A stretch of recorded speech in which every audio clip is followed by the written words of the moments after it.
Within any small town, behind any closed door, nothing is quite as it seems. We're trying to put together a picture of the last few days of Jane's life, especially her last evening. Every town has something to hide. I'm not afraid to identify him. I just want to take her home. But I still like to say goodbye. Every town conceals a lie. Because I know that you picked up Jane Owens. I've got witnesses. A touch of frost. 3 hours later, she was dead. Sunday at 8 on ITV.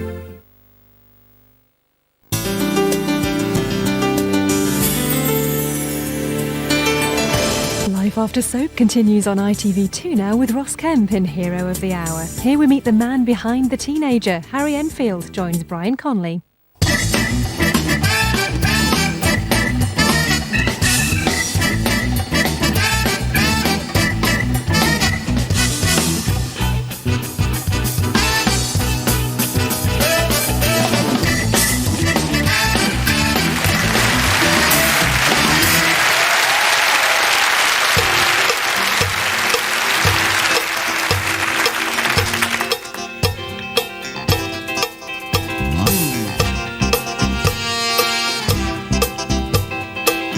It's party time.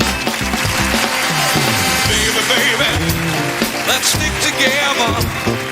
Honey, hon, me and you.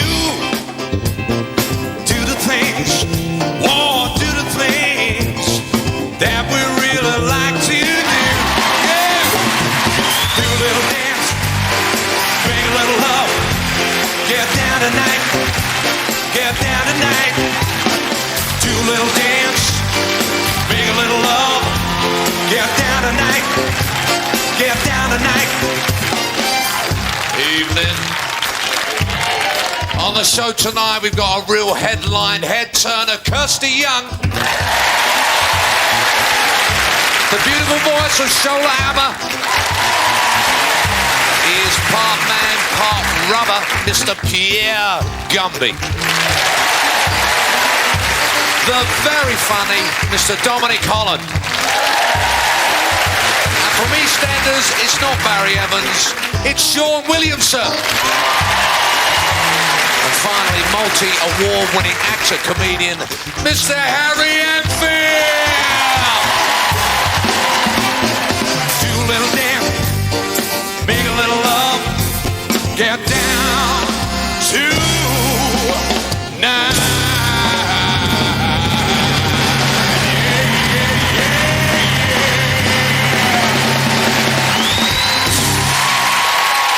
It's Saturday night, and welcome to the show. Yes, and we've got some big news this week. Big news, Melinda has had a little messenger. She's had a little baby boy, hasn't she? Give me an arm. Apparently, they're both in great shape, and the baby's doing fine as well. Thank you, love, thank you. Melinda's not sure if she's going to breastfeed. She thinks it's unhealthy for a baby to drink from a plastic container. And I see the BBC have got a new drama called Deceit, and they're also planning a sequel called Desofa. You're buggering up my timing now, love. And this week... Hello, and this week... a pilot abandoned takeoff when two businessmen were caught kissing each other passionately. They said they weren't snogging. They said they only had one boiled sweet between them. Former Carry On star Barbara Windsor is with child. She's just married him. Give me an ooh. Give me an matron. And Tony Blair. Oh, this is my favourite. Tony Blair has revealed he first knew he needed glasses when his wife Sherry caught him squinting at something small in bed. It was the instructions on the condom packet. An armed robber who tried to rob a bank pulled out a gun from his back pocket and shot himself in the bum. It's true. The police say it was a crack shot.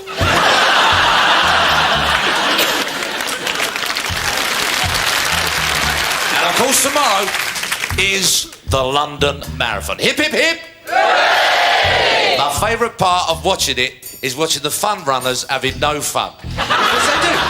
They start really happy. They've got the silly costume on. Here we are. And then about 3 hours later, they've done 4 miles. They start zigzagging, don't they? And their legs go like this. Because what happened? I mean, they're meant to do 26 miles. They probably do 35. All this zigzagging. And what do they get at the end? What do they get? A cloak made of tin foil. You know how I think, because it is boring. Do you know how I think they should liven it up? They should, you know when they go for the drinks as they're running, they give them vodka. And the best way of livening them up? Every 5 miles, shoot the last 6. It'd be brilliant, wouldn't it? There'd be nobody dressed as a chicken that year. Eh? Ladies and gentlemen, welcome to the show.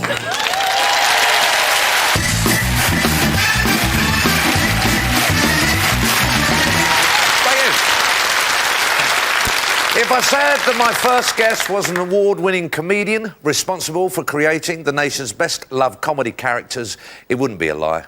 It would be Harry Enfield.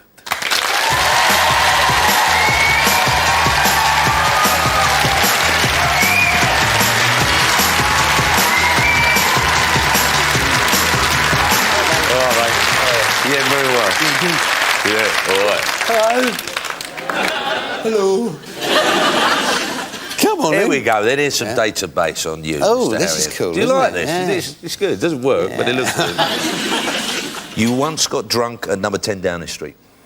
Oh, yes, I did, yeah. God. I did, yeah. I told... Mandelson came over and said, you know, what have you got against me? Because I'd said something derogatory about him in the press. And I said, I think you should be sacked because nobody likes you. So you should be sacked, my little man. And he just sort of smiled rather sweetly at me. I was rather hoping he'd sort of say, yeah, well, I think you're a crap comedian, but, you know, give as good as he got, but he didn't. Well, because you are a good comedian. Yeah, that'll be it. That's why he didn't. You claim to have invented the Teletubbies.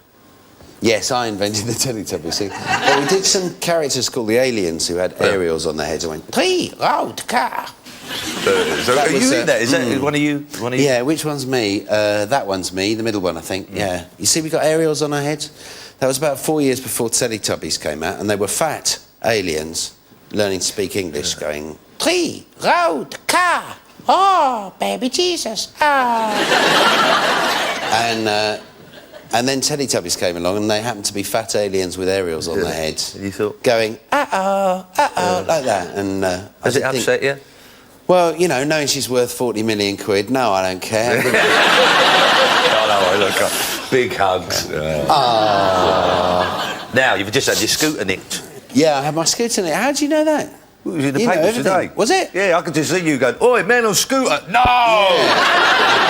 No, boy, you man on scooter, fall off. I'll break your fucking neck.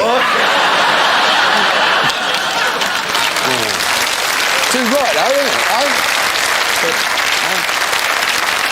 But I want to talk about some of your characters, you know. Stavros. Hello, everybody, bloody pips.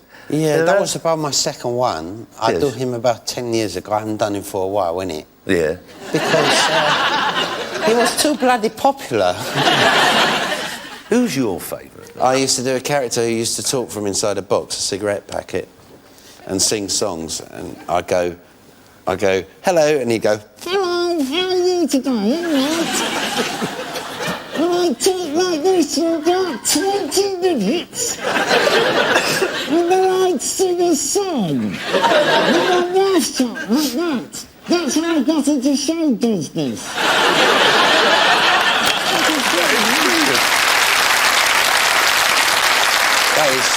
But apparently you used to take the cigarette out. Yeah, I used to take the cigarette out like this. I'd take it out like this and I'd go, "Oh no, please don't smoke me, no." Light it and go, and burn it to death. So when did you move from impressions into characters? Because you used to be in Spitting Images. Yes, I did, yeah. I used to do people like Leon Britton and all these old people. You know, very nice. I met Leon Britton recently, actually. I said, you know, you were my first break on telly because I used to do you, and he was all a bit hurt, actually. You know, it can be quite hurtful, that. Sorry, mate. I think he was a bit disappointed, you know. Was it scary going in front of a TV audience? They No, all a bunch of bodies. No, they're not scary. Look at them, they don't scare me. Come on, you laddie, you know. Come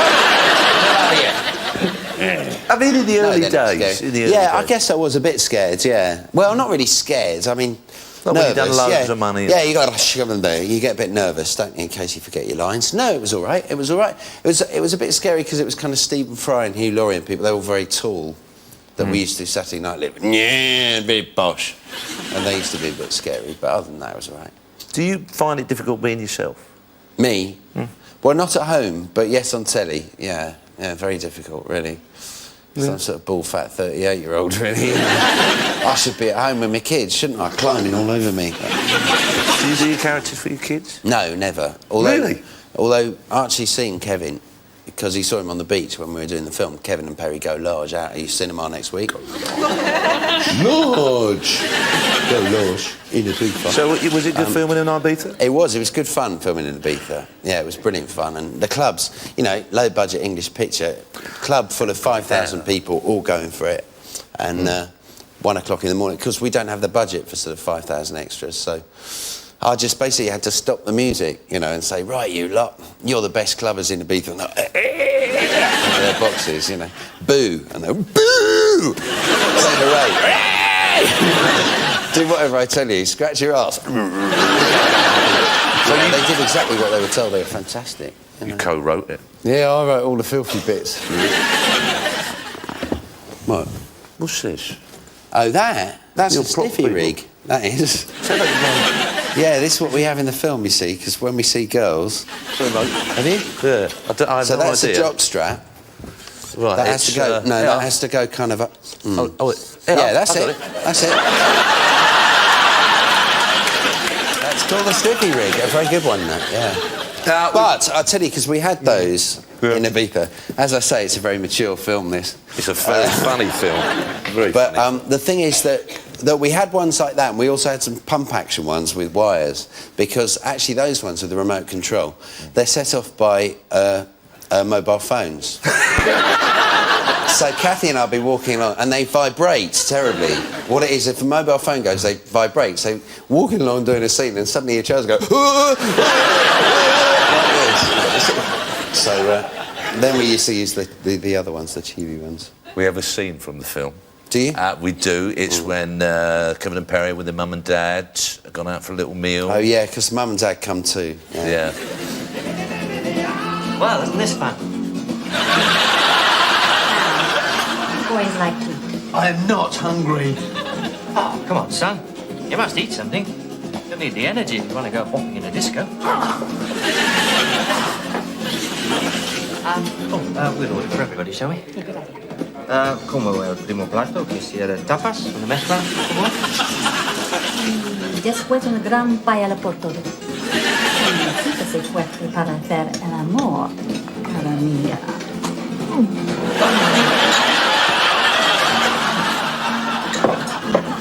Maybe a bit wobbly. We need a wedge. Fuck me that bear, man. Sexy pants. Oh, for God's sake!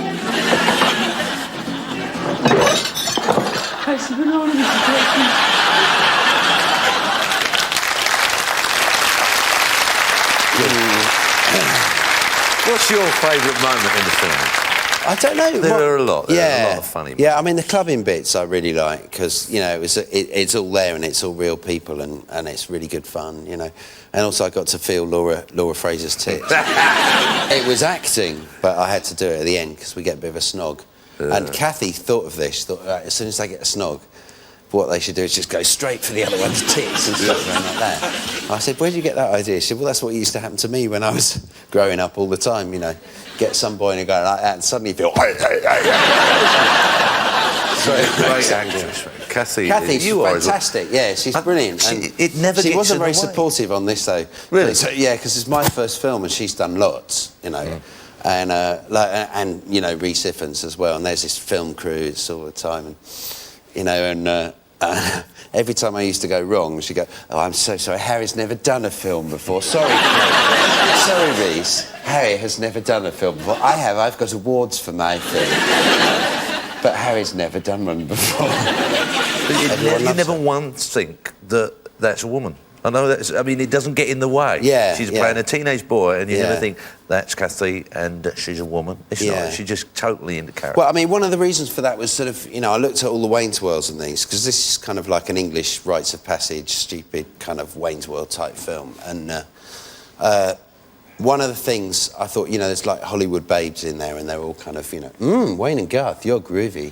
You know, they're cool guys, aren't you? And I thought, the thing is that if we have girls, Hollywood babe type girls doing that, then to Kevin and Perry, then everyone's going to remember that, you know, I'm 38 and Kathy's a bird. So we had to have kind of girls who were as monstrous looking as us, basically, you know. Do you think you could turn me into a teenager?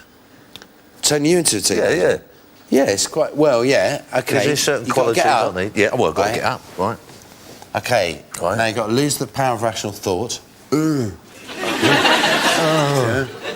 And use of your arms. And then walk. Right. So, I'm your mum. All right, then. No, you look a bit ill, do you? I can't lose So, you've got to think, your mum has told you, don't throw that sweet paper, OK? Say that's a sweet paper. Don't throw it on the floor. Put it over there on the side, OK? So what you do... Can I be the mum? And Yeah. you be the... all right, Because you I'll do be the much mum. better than me. All right, I'll be the mum. No, I'm going to be the mum. All right, you be the mum. I want to be the mum. All right, go on, be the mum. Yeah. Kevin, don't throw that. Don't throw... Don't! Kind of like that, really, isn't it? Ladies and gentlemen, Mr Harry Enfield.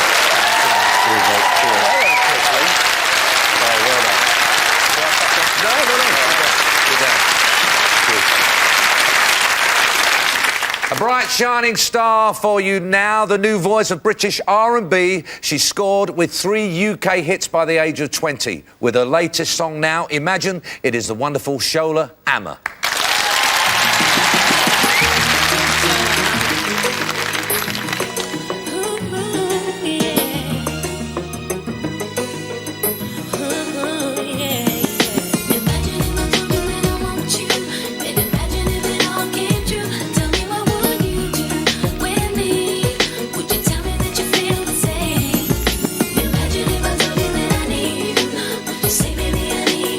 I need you.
It was Shola's 21st birthday party yesterday, ladies and gentlemen. Give her a special round of applause. And we'll see you soon after the break. Coming next, comedian Dominic Holland, newsreader Kirsty Young and EastEnder star Sean Williamson.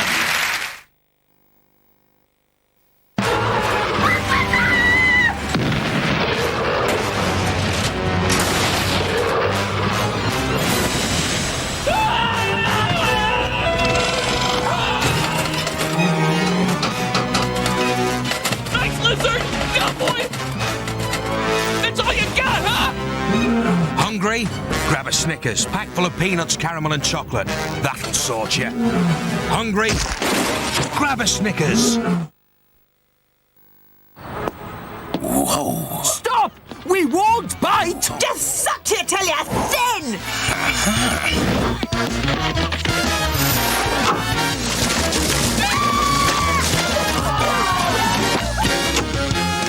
Polo, with the hole. Hello, Tommy Singh here for extra fresh Thai food tea. Up here on Tommy's plantation, everything is fresh. The air is fresh. The soil is fresh. And the water is fresh. So, Tommy's leaves are 1 thumb fresh. But these leaves must be vacuum packed here if they are to be 2 thumbs fresh. This has been Tommy Singh for Thai food tea. 2 thumbs fresh.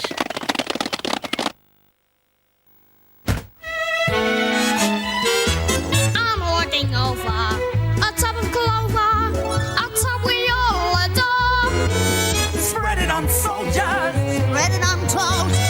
Spread it on sarnies that I love the most. Clover is churned with fresh dairy ingredients, so it tastes and curls like butter. We're looking over a tub of clover, a tub that we all adore. So what's our big Easter event then? We've got how many millions of tyres and exhausts? And we're cutting the price of every single tyre and exhaust? You got a name for this? The Easter sale. Catchy. It's Quick Fit's Colossal Cost Cuts! I wanted a top PC, so I popped down to my local tiny showroom. My tiny advisor recommended an Intel Pentium 3 processor, a colour printer, DVD, great software. And then he told me they'd knocked £250 off in their sale. All this for just £999, including delivery. Call now for your copy of Tiny's Spring Sale Price List. Feel good about your PC at Tiny.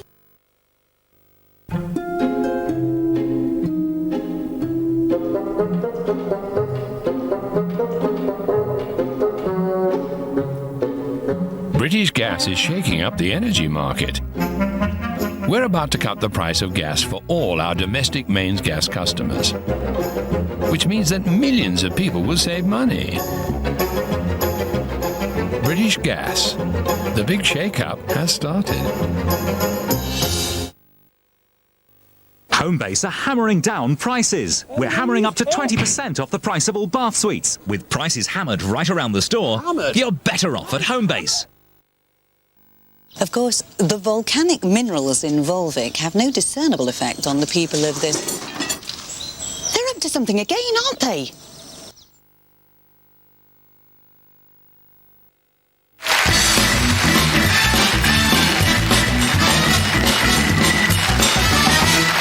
Welcome back. Now, I'd just like to say 2 words that will make you laugh. Dominic Holland. Thank you very much. Thank you very much indeed, folks. Good evening, everybody. Hello.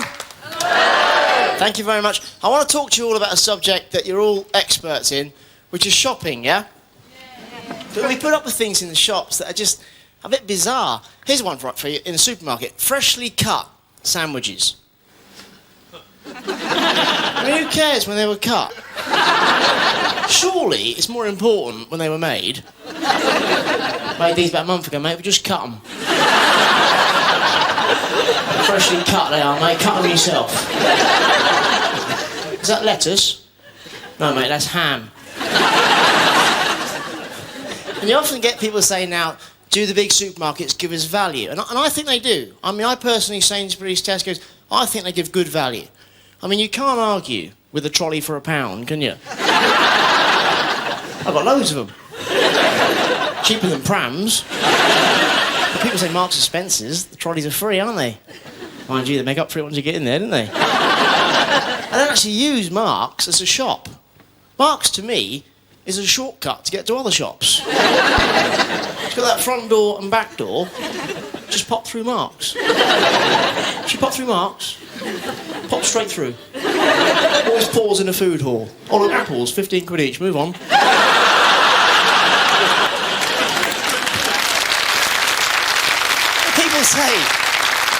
People say we've changed, and we haven't changed. We're exactly the same as we were thousands of years ago. Thousands of years ago, man would go out and hunt in packs. Now, it's exactly the same. Man goes out and shops in pairs. You see, couples go shopping, and they get into the shop, and they split up for efficiency.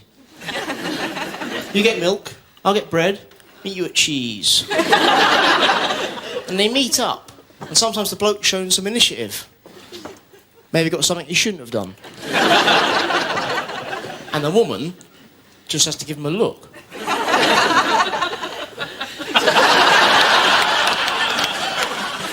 I'll put them back. I don't mean put them back from where I got them.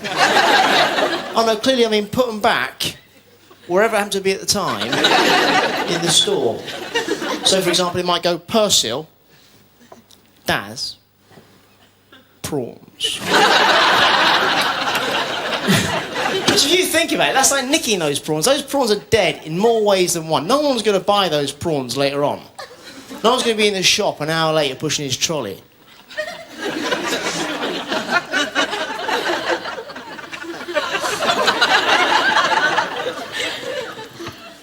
Daz?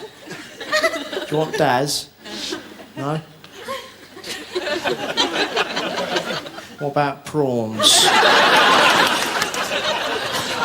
And that's why you get sell-by dates. But you get two kinds of sell-by dates, folks. You get eat-by, no grey area there. Very definitive. That's a shop saying eat by the 15th. What they're saying is buy it now, do what you want with it. But make sure, by the 15th, you've eaten it. Because on the 16th, it's just too risky. You could die. Then you get best before, which is just so much more relaxed. Best before the 15th. Afterwards, take a chance. You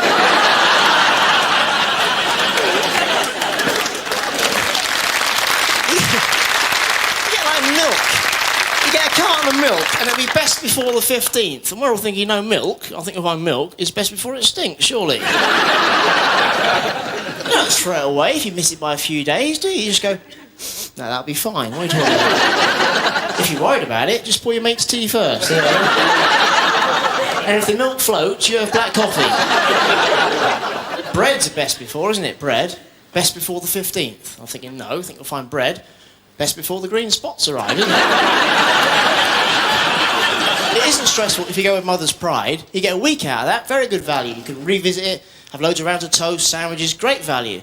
But sometimes you get a rush of blood and you go with fresh bread, which is altogether more stressful because you get home and it torments you because as soon as you get home with your fresh bread, you know you're on a time frame. Because you've got fresh bread now, but in the morning, you've got yourself a truncheon. That's it for me, folks. You've been a great crowd. Thank you very much indeed. Goodbye. Thank you.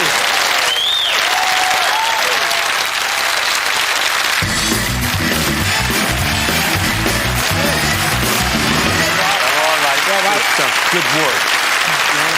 Oh, yeah, good set. You earned that.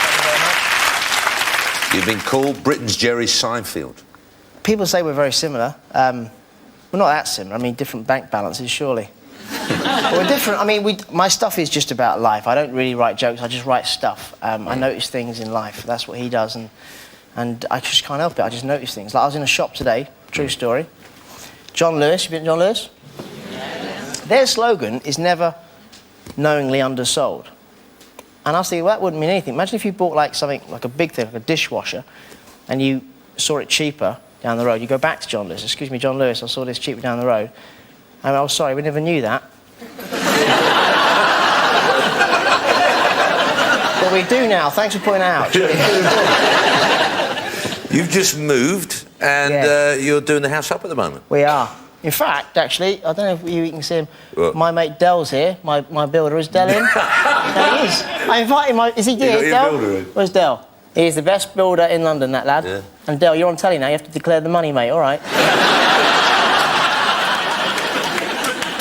Ladies and gentlemen, the very funny Mr. Dominic Holland. Thank you. Cheers, mate. Cheers. News just in, we interrupt this show to bring you one of the country's top news readers. And tonight, she's the one making the news. Please welcome the very lovely Kirsty Young.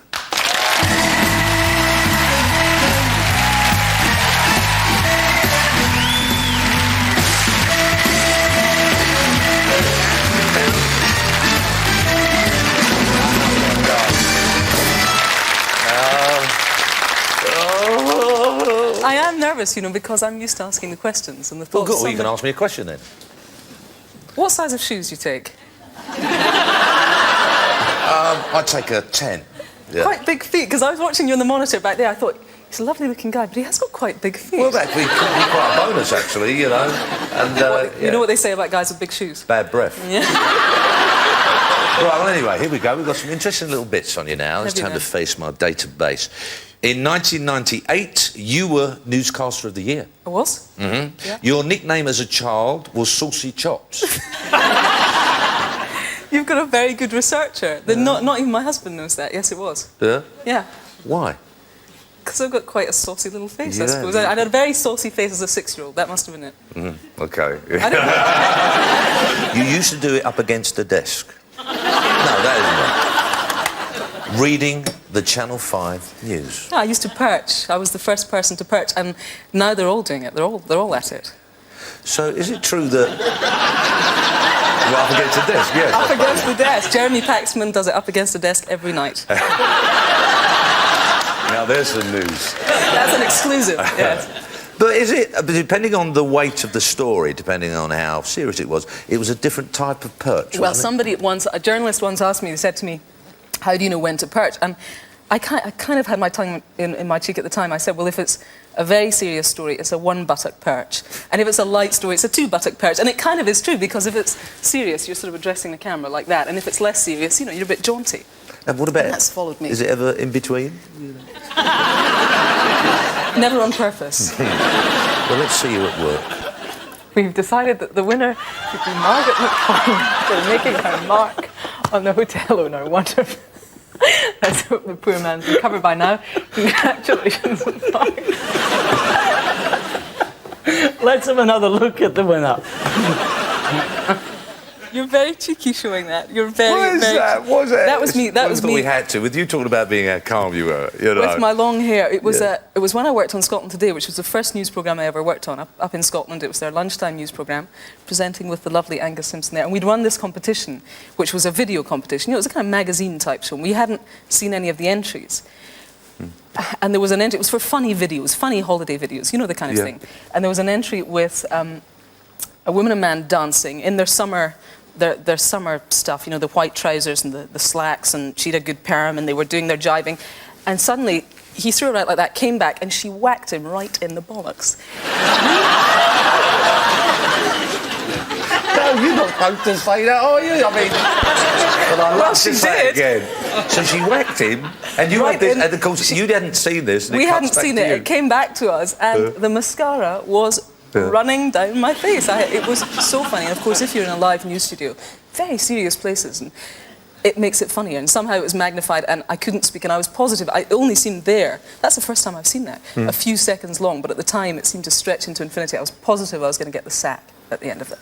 I didn't, but I... Good.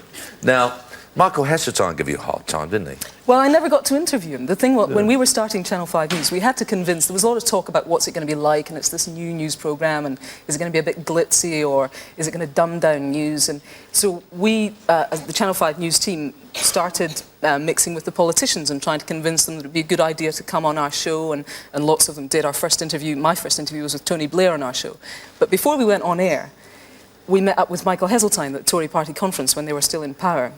So he was rather puffed up with the sensation of power, and we were trying to convince him, and he sort of flashed me a look and said, I'm not going to have some little smart aleck in a short skirt asking me questions. You know, there's MPs that pay good money for that, wouldn't there? Now, is there news that moves you? Well, I didn't used to think so. I think increasingly that's the case, and I think maybe as you get a little bit older and I'm a stepmom now, and I'm an auntie to a beautiful little niece and nephew, and I think contact with children sort of softens you up a bit. I don't know. And when I watch stories with children, for me, that's the one thing where I really have to rein myself in and try not to get upset. Those are the stories that when I'm actually watching them as they're going out in the studio can get to me. Yeah. I know what else upsets you is the bagpipes. That's You true. find them very moving, don't you? I do find them very moving, which my husband finds hysterical, but I actually do. I find, maybe it's living away from Scotland. If I hear the scuttle of the pipes, yes, I get a little bit tearful. And you've just got married, that's because you just spoke about him. I have. I've been married now for 6 whole months. And when did you meet? We Because ac- your husband Yeah. is frightfully wealthy, isn't he? He's not frightfully Well, wealthy. he owns you know, a he always laughs at that. hotel Because they refer to him as millionaire club owner Nick Jones. He said, I'm not a millionaire and I don't have a club either. He sort of feels that he's kind of represented as a bit of a big noise, but he's just a man building his business. And I met him when I went to stay at one of his hotels, and he carried my bags as I got out the car, and I didn't know who he was, and I did think he was the porter. And I was thinking, because he's sort of quite well spoken, and I thought, you know, I really feel heart sorry for that guy. It's obviously gone horribly wrong somewhere. But at his age, he's ending up carrying bags in a nice big hotel like this. And I didn't tip him. And to this day, I'm so grateful that I don't know why I didn't tip him, but you know. Why are you grateful that you didn't tip him? Well, it just wouldn't have been right to tip your husband. And I might have been a cheap tip. I mean, if I'd just given him £1, I would forever be hearing about it for the next 50 years. But that was how I met him, yeah. It's very interesting. It's been great talking to you. Nice to talk to you too. Have you enjoyed it? Yes, I have to say... Is there a big sigh now as it's finished? I sort of think I could go to the green room now. As you know, I don't drink, but... There's a glass of wine there. Yeah, the reason I was nervous is because I'm such a fan. And my mum is a huge fan, and I know she'll be watching. And I didn't want to make a muck-up of it, because I think you're so funny and so fantastic. Well, I don't think she's made a muck-up. Do you, ladies and gentlemen?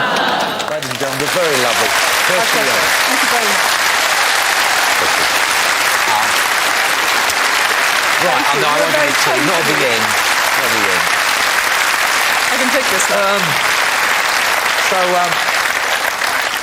We're pleased we made you happy, but we're going to put an end to that now, because, ladies and gentlemen, please welcome on stage the pipers from the 1st Battalion Scots Guards.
next, EastEnders Barry Evans, alias Sean Williamson, and the world's most elastic man. Julie, you've got to do it. It's now or never. I want to, but I'm afraid. Don't worry, I'll be right here with you. You'll be fine. Just hold on tight.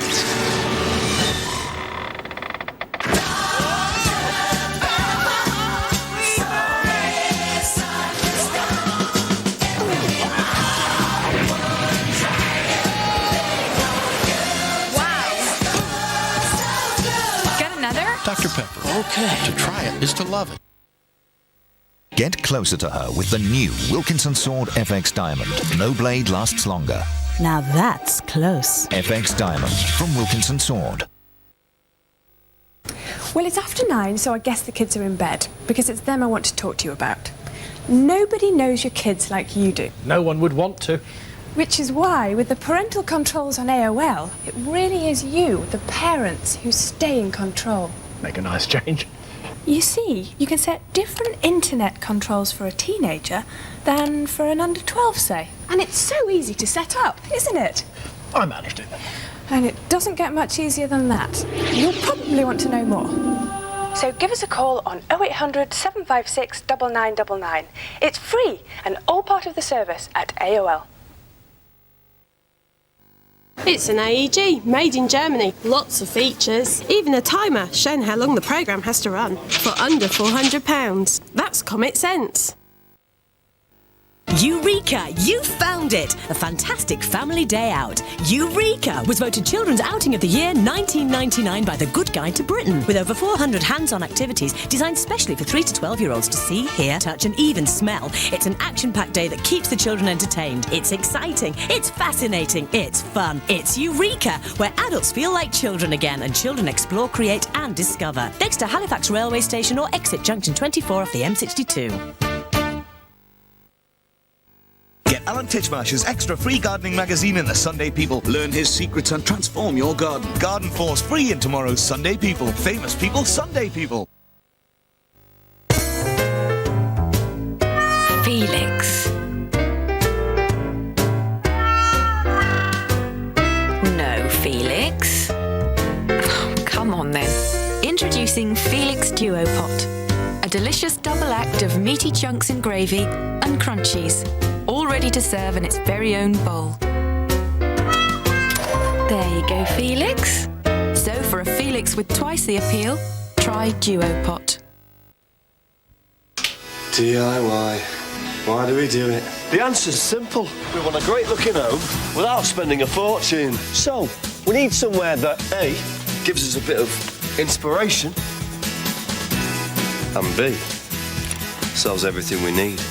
That'll be these guys. Focus and Do It All have got together, which means you get loads of choice and best of all, great prices. Which is just as well, because we're already planning the next room. Focus, Do It All. Great choice, great value. For every job, there's a hard way, or there's the Dremel way. The Dremel Multi, with more than 150 available accessories. For every problem, there's a Dremel solution. In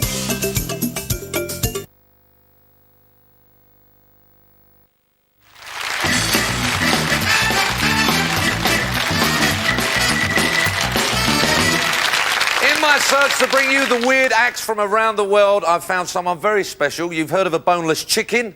Now meet the world's only boneless man. From Quebec, Mr. Pierre Gumby.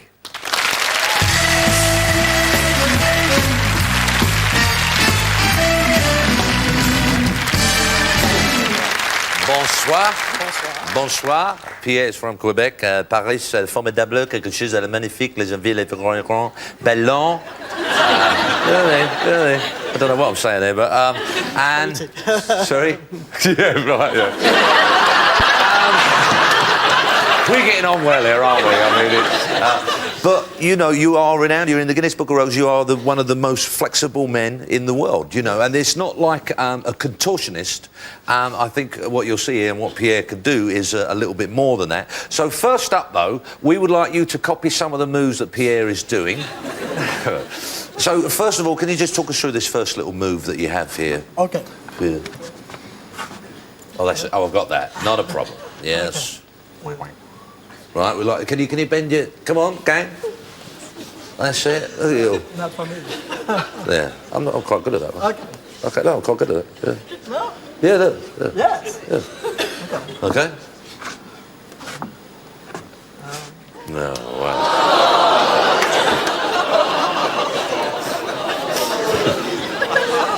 Well, that is bending. Yeah.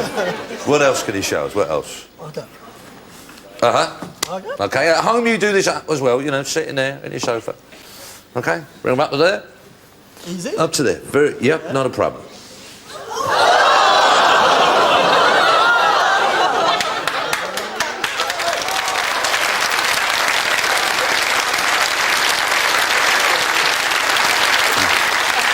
Now, well, Pierre, of course, he's French, so he can't speak properly, but what he is telling you, what he would like to tell you is that he is in very great pain. And have you got something else for us now? Okay. Yeah. Right, play some meat. There you go. Now, hold it. I got this one. I want to show you how easy it is. Okay. There you go. Okay. Okay, yeah.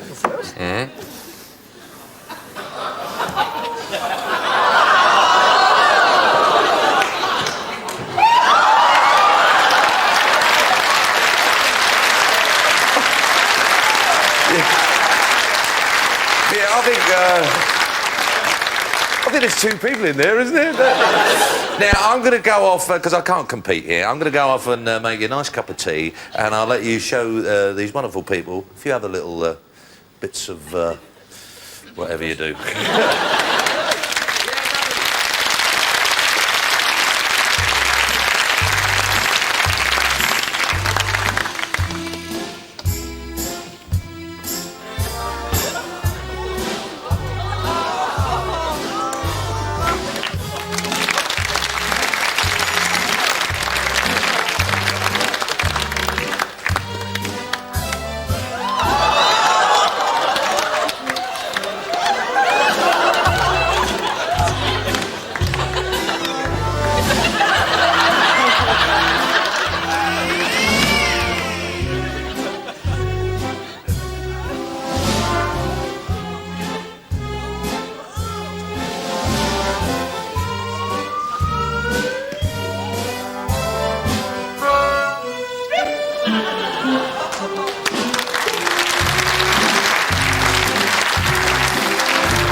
Mr. Conley, please.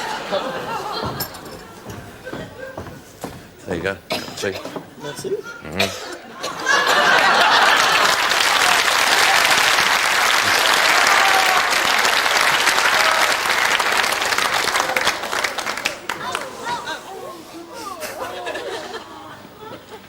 So this is how you unwind.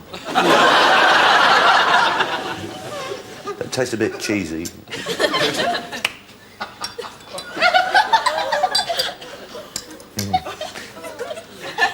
Yeah, all right, love. It's not a spot the ball competition.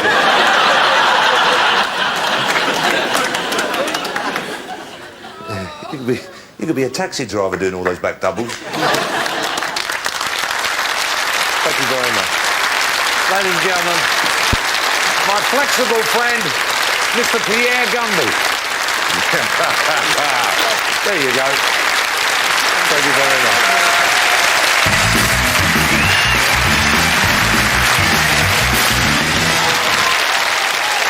My final guest is one of the best-loved characters in EastEnders as Barry Evans. He's having a bit of a hard time as Barry Evans, so give him a sympathetic round of applause, ladies and gentlemen, Sean Williamson!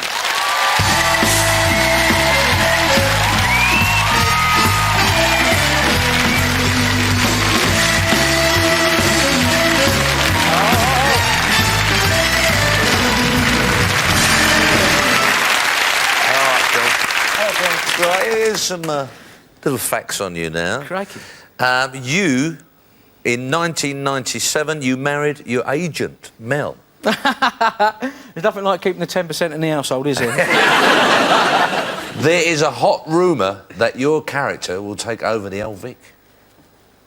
I don't know anything about that. I'd love to, because it means you're in nearly every episode. Bundles! But I haven't heard that one. I'd love to. Trouble is, you wouldn't be able to see Lucy who plays Natalie over the bar, would you? Just a little pair of hands pulling the pumps. She'll kill me for that. Now, in your contract, it says that you can't lose weight. You're not allowed to lose weight. Yeah. That's nice, isn't it? I know, it's fantastic. Going for a ruby. Get a load up. Pizza Hut's best customer. Yeah. So what do you like to keep fit, then? I keep fat. I tried it once on a television campaign with Dale. And we tried this Keep Fit campaign, and I really did try hard to stick to it, but it's that time in life, you know, I'm in the mid-30s and things start going wrong and your metabolism isn't there anymore, you know. Yeah, you know don't give it like big boned all that. Big bone, You should be on a grapefruit diet. I used to be on them, but every time I used to be on 15 grapefruits. But every time I went for a wee, I used to squirt myself in the eye. In EastEnders, you must get some unusual fan mail. Well, the public are great as long as they're sober and half sensible, do you know what I mean? But it isn't often that way. Like this lot. This woman wrote to me and she said, "You're the most disgusting, slimy, perverted character ever in a soap, and I've ever met you. I'd like to slap your face. Could you please send me a photo?" Now, in the early days before you went into EastEnders, you did work with Mike Reid. Oh, dear. What I used to do, I used to open for good class cabaret acts like, you know, David Essex, The Drifters, Roy Chubby Brown, people like that. I'd go out, I'd sing a few songs, tell a few gags, and introduce the supporting act and introduce the star. One night, I got to this venue, and I said, "Who is it tonight?" He said, "Mike Reid." Now, I was at EastEnders, but at first Barry wasn't that popular, so I was out for 3 months. I thought, OK. He said, "What's the matter?" I said, it doesn't matter, you know, I felt a bit nervous about going on the same stage as another EastEnder, but I thought, no, I'll do it. The girl on the spotlight said, I did the spotlight for Mike Reid last night at the Circus Tavern. You tell 2 of his jokes. I went, "Which ones? Thank you so much for telling me." She told me the jokes. I thought, thank God for that, thank you so much. Went on stage, did the turn. Mike turns up fairly late, he's an ultimate professional, takes his cardigan off, jacket on, he walked on stage. I'm sitting there chatting to his son. Halfway through his act, I go around to the back of the curtain. I'm listening, and he starts one of the gags that I've told. Now, the audience are at a peak. They're having a wonderful time. Suddenly, he finishes this gag.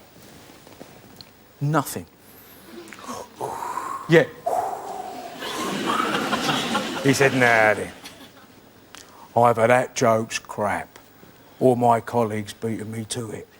And someone went, "Yeah, Barry told it." And he said, "Well, he ain't my colleague no more then, is he?" When he came off stage, I hid in a broom cupboard. Luckily, he wasn't back at work for about 3 months because it was one of his periods out. And when he came back, I went up and said, about the cabaret venue, he said, "I hadn't forgotten." But he was fine, but he just said, you know, it's all learning lessons in this trade, don't you? Yeah. And he said, if you're doing the warm-up, always run your gags past the comic, you know. And it's just another... He's lovely, Mike. You know, he was fine, but, yeah.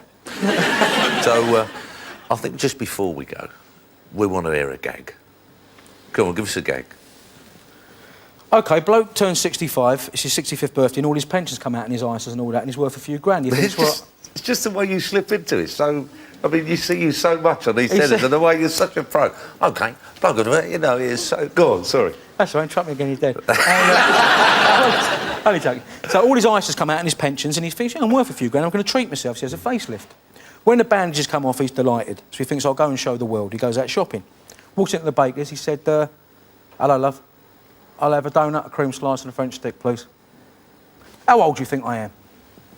Butcher said, baker, sorry, said, "I don't know, 48, 50? He went, "I'm 65. I've had a tuck." I went, "Yeah, you look really good." Went to the butcher's. He said, "I'll have pork chops, please, pound of sausages." "How old do you think I am?" Butcher went, "I don't know, 52, 53. He said, "I'm 65. I've had a lift." He said, "Yeah, you look good, mate." Standing at the bus stop, little old lady next to him, about 90. He went, "Here, love. How old do you think I am?" She undid his flies. She put her hand in his trousers. She's playing with his old man for about 20 minutes. Takes her hand out, she says, "You're 65. He said, "How did you know that?" She said, "I was standing behind you in the butcher's." Right. Well, cheers, mate. Now, before you go, I wanted to sing with you, and you told me today that, and this is absolutely true, that you can't. What it is, on recent situations, Martine had to leave to pursue a singing career. She's done brilliantly and she's fantastic. Sid is having to do the same. So what work have said is, we'd rather you didn't, you know, we'd rather you were an actor, and if you want to concentrate on a singing career, you're going to have to leave the show, so I'm not really allowed to sing.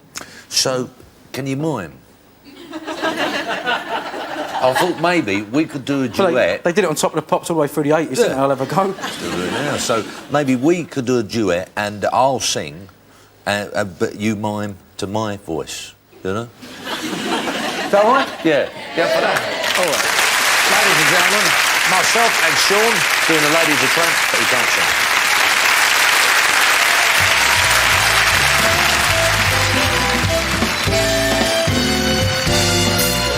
She gets too hungry for dinner at 8. She likes the theater, but she never comes home late. She never bothers with people she hates. Ah, that is why that lady is a tramp. She likes the free, the fresh, all wind in her hair, life without care. She's broke, that's oak, hates California. It's cold and it's damp. That is why the lady, that's why the lady, that's why the lady is a tramp.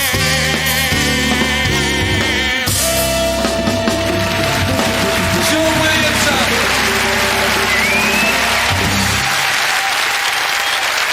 You're a bit flat. Ladies and gentlemen, good night.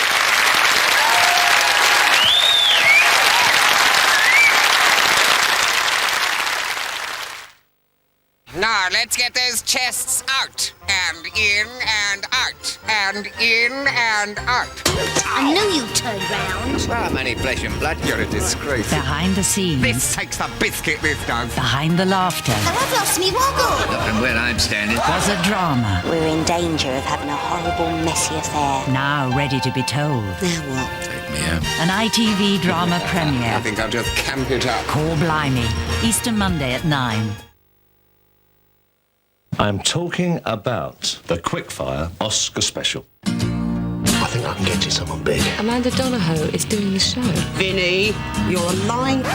You set me up, haven't you? Amanda Donohoe as herself and Michael Barrymore as Bob Martin. Did you just call me a... Sunday on ITV.